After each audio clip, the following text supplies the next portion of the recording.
Andrew Schulz recently said something.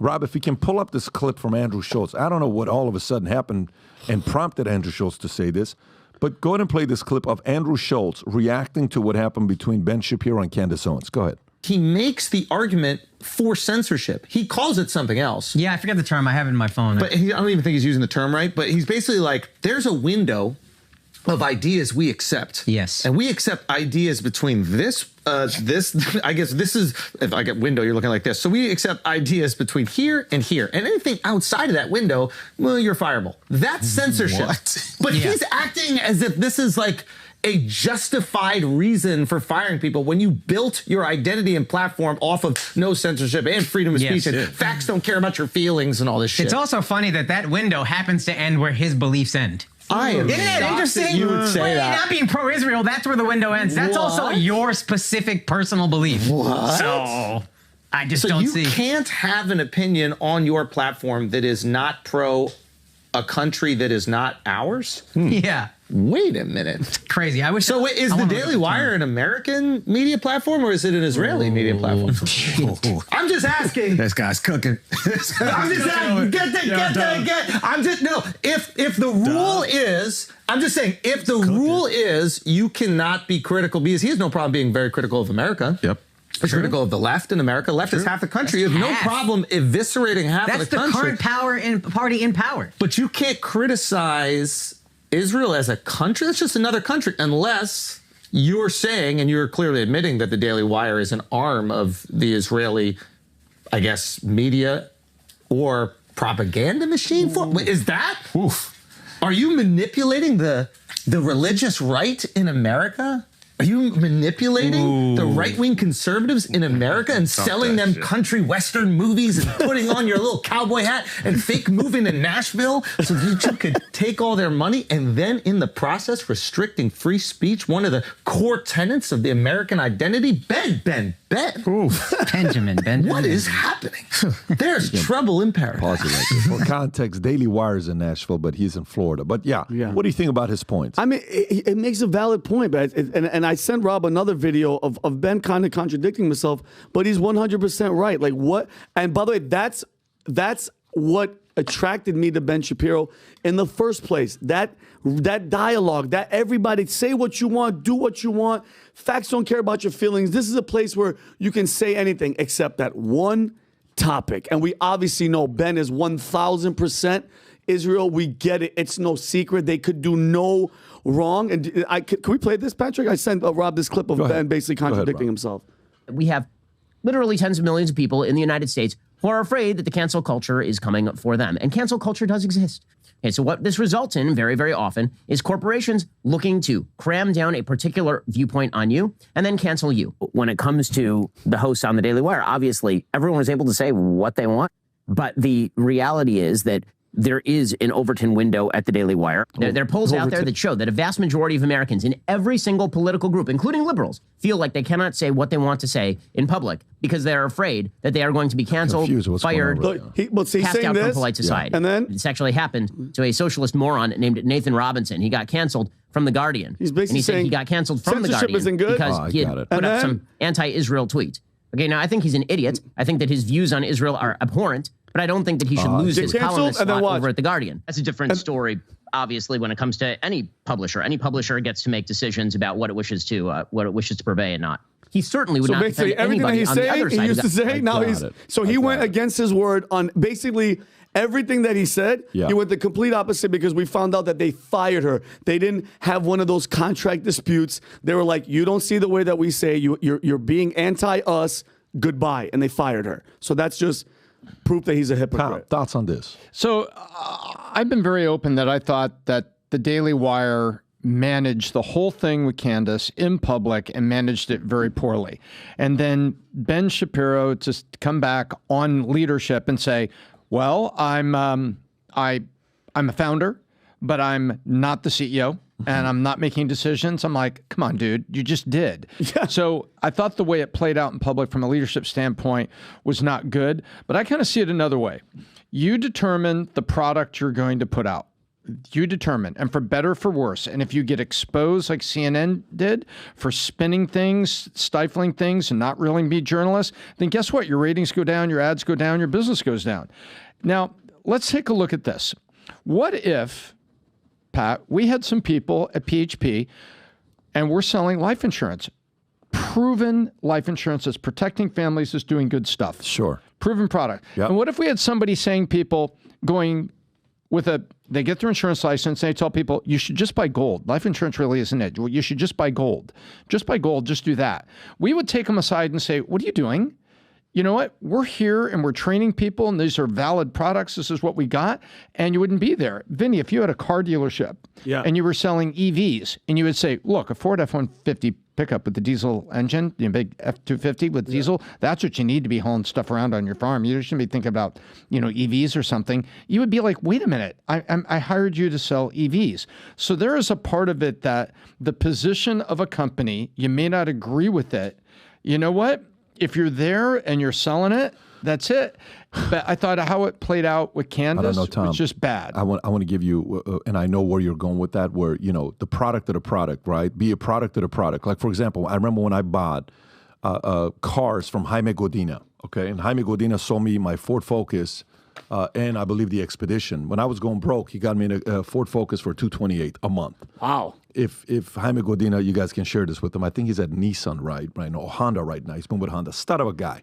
We bought so many cars from that guy, it's not even funny. I said, what do you drive? He says, I drive an Expedition. And I went to the back and I'm like, wow, you drive an Expedition? Absolutely. It's the best car to own. I do this for my family. I do this. I'm like, okay. So he worked at Ford and he drove a Ford. As a buyer, you respect that. Of course. You like that. I love that, right? I went to a country club the other day, and they're selling me the membership. And then the person selling me the membership said, and I like the fact that this person was very honest with us. I said, so how often do you bring your family here? Oh, I never bring my family here. I'm like, what? Are you being serious? Oh, we never use the facility. I'm like, whoa, it's kind of weird. It's like saying, well, hey, do you, and by the way, somebody may say, well, you work at Burger King, but you would never eat the same food because you're there all the time. You eat at Chipotle, you don't eat okay, I can see a part of that as well, the argument, fine. But a product of the product is the highest level. However, in PHP, Tom, we had, Christians, Muslims, 7 days, Catholics. We have whites, blacks, Asian, everything. People knew my position very, very strong. And it wasn't something that was indisputable. It wasn't like it was hidden. It wasn't a secret. You knew what I stood for.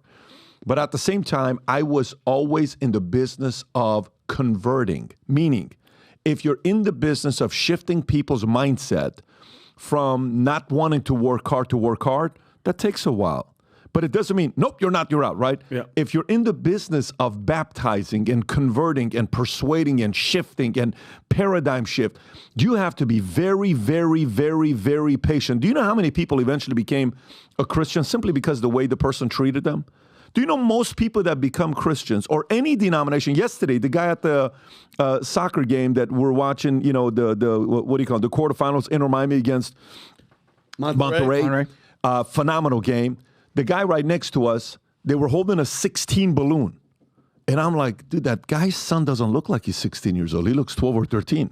Why the hell is he holding a 16-year-old balloon? Finally, the guy comes. He's a valuetainer. He says, I'm your number one fan. I'm this, I'm that. Adam. Yeah, he says 17 years. Nicest guy, by the way. Adam, amazing 17 years. 17 years. This Adam was. 17 years.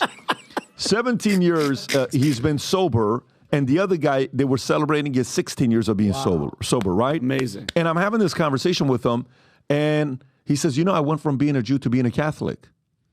I said, what? You don't hear that often, by the way. I've never heard it. I said, you went from a Jew to a Catholic, yes. I said, tell me why. Why'd you go through it? He says, a big part of it was because when I was going through my sobriety, people from the Catholic Church were there for me. Wow. And so it means you have to know that conversion and baptism is just patience and being there and understanding. A guy leaves, you know how many guys left and they trashed me when they left? You're this and you're that and you're this and you're blah, blah, blah, blah, blah. And then they would call each other. 5 years later, hey man, listen, You were right. I'd love to come back. I've changed. I've done this. I've done that. And not everybody. This is not saying everybody comes back. But there was a lot of people that would say that call. Why? Because you have to be patient. You have to be understanding. You have to know we're different. And you have to see what's going to happen. When people were saying what they were saying about this guy, you better fire him. You better do this. You better do that. You better do this. Listen, man, I'm patient. I'm understanding. I'm going through certain things. I'm going to see what's going to happen as a leader. And at Valuetainment, we do have one very clear value that we don't compromise, and that's capitalism. Mm-hmm. There is no, it's very public. Guess what? I'm not compromising that. It's proven. You have communism, you have socialism, you have capitalism. We're not debating this, right? But there's a difference between an economical system with believing in enlighten, empower, entertain, debate, where it's one of our big discourse where we like to debate. And you can't debate faith, and you can't debate religion, and you can't debate that. That's the problem with when you take that position. What you do after that kind of a move, if I'm a Jew, okay, and I'm a devout at his level, and I want to go to a company that I will feel 100% safe, guess what's officially the number one media company to go to if you're Jewish and you want to proudly sell all the values and principles that you believe in? Guess what's number one worldwide? It's officially Daily Wire. Yep. If that's your value. And there's nothing wrong with CBN is what? What does CBN stand for? Christian Broadcasting Network. It's not, a RBN, Religious Broadcasting Network. It's what? Christian Broadcasting Network. Daily Wire can be Daily DJW, Daily Jewish Wire, or DIW, Daily Israel Wire. No problem. Yep. If that's your value, stick to that. If that's your number one, maybe conservative America, all the other stuff comes next. But positioning-wise, business-wise, if you got an Andrew Schulz, what religion is Andrew Schulz, by the way? Is he a Catholic, Rob? What is Andrew Schulz? Fake Jewish. No, everyone thinks he's Jewish. He's not. No, he was reading scripture the other day. Irish Catholic, I think. He was reading scripture the other day. He was reading scripture from the Bible the other day. Very weird that he was saying. I went to church, and when I was at church for first time, church on Sunday, and it was beautiful. I was crying 3 minutes. Is this it? Can you play this clip real quick? Yeah, this is him. Watch this. Listen to what comedian Andrew Schulz had to say when he visited a church for the first time. Went to church this Sunday, and it was beautiful. I'm crying within 3 minutes, bawling. I'm in this church, just listening to the music. I'm 3 minutes in, and I'm like, oh, there's a reason this took over the world. Christianity is incredible. You see so much selfishness, and for these people to sit in this room and then just give it up, it was beautiful. You can pause it. So anyways, for him, he's a pretty reasonable guy and fair guy to say something like that. I don't know. It's going to be interesting to see what those guys do next. Yeah. Can I respond? Of course. Cool. Well, number one, love Andrew Schulz. Majority of the time, he's got amazing takes. I don't know if he was right on this one. And I certainly don't think Akash was right. Here's what I'll tell you. It's NFL season right now. They're going to have the draft coming up soon. It's free agency season. They're talking about who the top free agents are. They're talking about what's going on out there. The number one free agent out there in the YouTube talking headspace is Candace Owens, no doubt. Whether you agree with her or disagree with her, she's out there and she'll be a force to be reckoned with, and she is going nowhere. Whether it works out with the Daily Wire or not, evidently it didn't, obviously. When it comes to this situation with Ben Shapiro, look, I got nothing to do with the Daily Wire. I'm not defending the Daily Wire. I have zero relationship with Ben Shapiro, zero. I ain't going to the Daily Jewish Wire. I'm here at Valuetainment. He's absolutely right, though. There's something called the Overton window, and that's what he's talking about. This is the problem with Ben Shapiro. He's so freaking smart that the average person is like, what is this guy even talking about? The Overton window has specifically to do with policy. Policy, not perspective, not opinion, policy. And the range of ideas that are allowed to be applied to policy. It is policy driven, not opinions. So it goes from what's a policy that is implementable to the masses, what's acceptable, what's popular, what's sensible. And then on the fringe of that is what is completely unthinkable and completely radical. He said straight up, this has nothing to do with her positions. And I don't think he's actually full on commented on what exactly happened.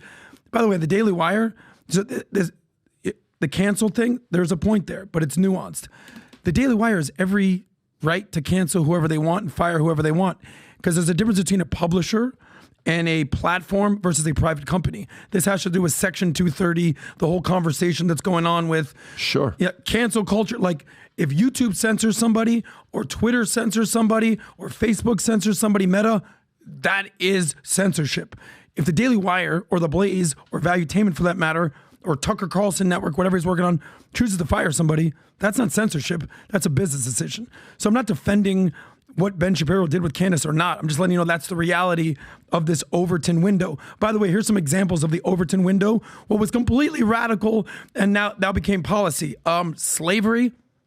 That was part of the Overton window. That was part of policy-driven, you can own slaves. Hello? That would be completely unthinkable and radical at this point. Women's right to vote. Women's suffrage. What did Candace say? What did Candace say that was overly unacceptable policy-wise? So I'm not privy to what she said, but I will tell you this. But that argument only carries weight if you can validate what Candace said that was so out of line that caused you to say, we don't, it's not about the decision, or what did she say that was so overly offensive, or something in the lines, because you're comparing, slavery is okay is what you're saying. No, I'm saying that within the Overton window, at one point it was okay. No, I just like women not being able to vote was okay. And now it is not. What I'm saying is, what did she say that was at that level of weight and impact to say, boom, we're out of here? We don't know, but all I can do is tell you what we've seen online. Here's what I can tell you. By the way, 0 other Jewish people work for Daily Wire. Jordan Peterson, he's their number one guy, not Jewish. Matt Walsh, hardcore Christian. The other guy, Michael Knowles, Andrew Klavan, I think he's a born-again Jews for Jesus type of guy. Ben Shapiro is the only guy that's Jewish, so let's just say that. But there was a whole conversation, like Matt Walsh as an example, firm isolationist. Don't fund Ukraine. Don't fund Israel. Don't fund Taiwan. Firm isolationist. That's the position of the MAGA perspective these days. And Ben Shapiro said, yeah, that's totally cool with that. Whatever happened with the Christ is King, drinking Christian blood, that's a conversation that Candace and Ben, I think. But but what he's saying is, because I follow this closely, because guess what? She has her opinions about Israel and how they were acting post October 7th, and we're going to get into some of those stories. She didn't say anything that was like, I don't like Jews or I hate Jews or anything like that. When she says Christ is King, or when she interviewed that Rabbi Barkley and she said, what's her name's a hag? They were looking for stuff to call her anti-Semitic. Christ is King. That's anti-Semitic. That's horseshit. That's looking for reasons to fire. And then my point is, Adam, I think you're missing the point. Ben Shapiro had been saying, hey, I don't make decisions. I'm just there. That's horseshit. Him and who's the CEO? Jeremy Boring. Jeremy Boring. Yeah. If you don't think they had a conversation after the Rabbi Shmuley where she was just talking to him about spitting facts, she's like, so what about the deaths? What about the innocent people? And Rabbi Shmuley, who I think is completely unhinged on all levels, it happened right after that. They were like, you know what? No more of her saying anything about Israel. We gotta get rid of her. It happened. It had immediately after that. I don't see any problem with a Christian saying Christ is King. Well, it's your Lord and Savior. It's not. It's not. Well, what do you mean? The whole Jewish... That's not anti-Semitic whatsoever. A lot of people in the Jewish community... As a Jew, I'm telling you, you can say Christ is King, or as a Muslim, you can say, Allah Akbar, 0 problem. But that guy in the Daily Wire, you said there's no other Jews. Yes, there is. It's that other guy. Who's Andrew Klavan. Yeah, Andrew Klavan. He's not Jewish. Wait, what do you mean? He's like a Jew for Jesus kind of... Wait, time out. That guy's not Jewish? I actually don't know Adam, the situation. Can you go to him? I think he is Jewish, and he said that Christ is born again or something. Whatever it is. Is it in there? He's not Ben Shapiro. That's all. No, he's not. He's not Ben Shapiro. But what I'm saying is, it's as if they were looking for reasons. Adam, if I called, look at this freaking girl. She's a hag, and you on the cuff can be like, you know what? In 1700s, that was an anti-Semitic. I think you're looking for. Let me just say this, and let's move on to the next story. I think there's stuff that happened behind closed doors. I think there's also performance.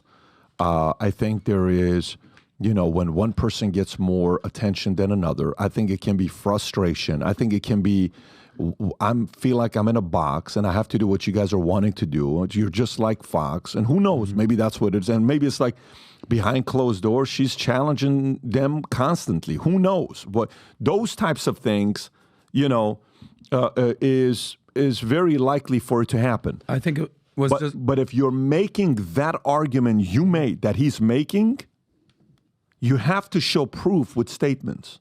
Yeah. I don't know if you understand what I'm saying to you. So, for example, if somebody asks me, but statements like for example, for me, hey, it's either Mario or him. I'm choosing Mario. You understand what story I just said right there? Guess what? It's very simple. Yeah. It's not even a question about it. Of course. So, and that position ends right there, bro. You're not more important than Mario. Yep. I'm not even having a debate. Okay, got it. Hey, this is what we're doing. Got it. Hey, this is what we're doing. But if I say, imagine if I say something like this. Imagine if I say, well, there comes a time where to be a host, if your body fat percentage is above 35%, what are you talking about? If you say it's that, give me proof. Mm-hmm. And if there's proof, then we say totally makes sense. Okay?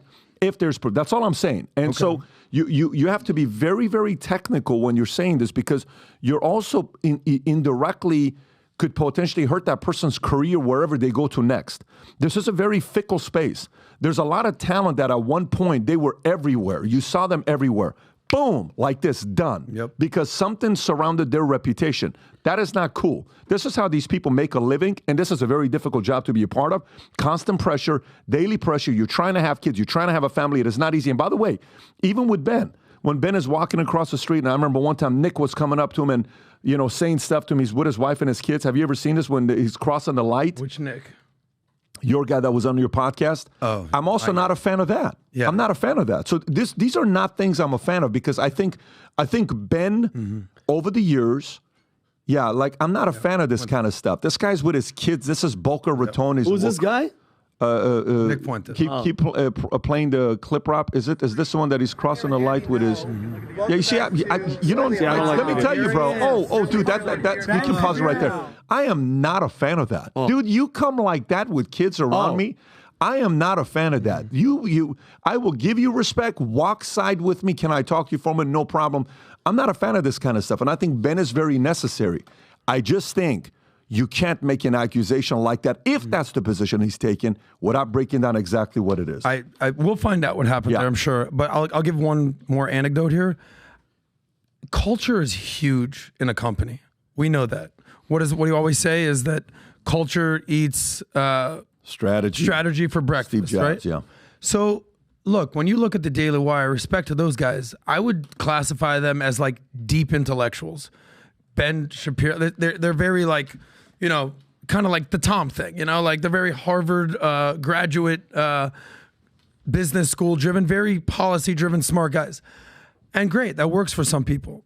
Candace Owens, we've spent a good amount of time with her. She's just chill and cool as hell.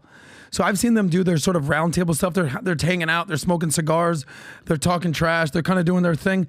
I think from a cultural fit, I just don't think that she fit there in that crew. I think there's a lot of other companies out there that she fits better. But say that. Yeah. Say that. So the cause for it not working out is that instead of something else. You know what I'm saying? It's like back in high school. She's a hoe. She's a work out. Mm-hmm. And bro, you're like, we had a girl, and she had a boyfriend. One guy she was with. Okay, and she left him. Okay, the guy went around telling do you know for like 5 years everybody thought she was one, and then you know what happened 5 years later? She's been with 2-3 guys. No one ever came out that anything ever happened, even when you were drunk, acting stupid, and we're on the space. But the guy eventually said, nah, man, she was never one. I was just an idiot kid that said something like this because I didn't know how to handle it. Mm-hmm. Running a business is a lot of pressure, guys, on how to handle it. So I think Daily Wire is learning on how to run their company. It's not easy. We're all learning. Trust me, operating is very, very, very difficult. Yep. The world can say whatever the hell they want to say. When you're in the kitchen making decisions on how to do everything and food tastes like shit, you get the heat when the food tastes like crap. But if you're in the kitchen and you put some food that tastes amazing, what do people say? What a great chef. Not every day is going to be perfect, and you don't make all the good decisions, and that's totally fine. And I wish both of them the best in business. They're both necessary. We'll see what happened there. So if you like this clip and you want to watch another one, click right here. And if you want to watch the entire podcast, click right here.